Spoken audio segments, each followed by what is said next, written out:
விண்வெளியில் நடந்த முதல் மனிதர் என்ற சாதனையை படைத்த ரஷ்யாவின் அலெக்சி லியோனோவ் 1934ஆம் ஆண்டு இதே நாளில்தான் பிறந்தார்.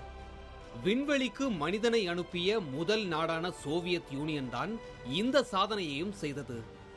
சோவியத் யூனியனின் விமானப்படை மேஜர் ஜெனரலாக இருந்த அலெக்சி லியோனோவ் 1965ஆம் ஆண்டு மார்ச் 18ஆம் தேதி தொடர்ந்து 12 நிமிடங்கள் விண்ணில் நடந்து இந்த சாதனையை படைத்தார்.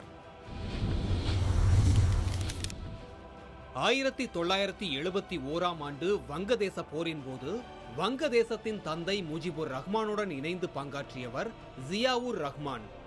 1975ஆம் ஆண்டு முஜிபுர் ரஹ்மான் குடும்பத்தினருடன் சுட்டுக் கொல்லப்பட்டபின் பதவிக்கு வந்த முஷ்டாக் அகமது ஜியாவை ராணுவ தளபதியாக நியமித்தார்.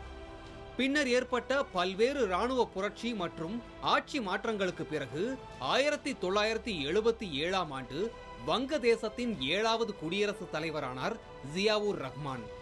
1978ஆம் ஆண்டு வங்கதேச தேசிய கட்சியை ஆரம்பித்த ஜியா 1981ஆம் ஆண்டு மே 30ஆம் தேதி கட்சியின் உட்கட்சி பூசலை சரி செய்ய சிட்டகாங் சென்றபோது ராணுவ அதிகாரிகளால் சுட்டுக் கொல்லப்பட்டார்.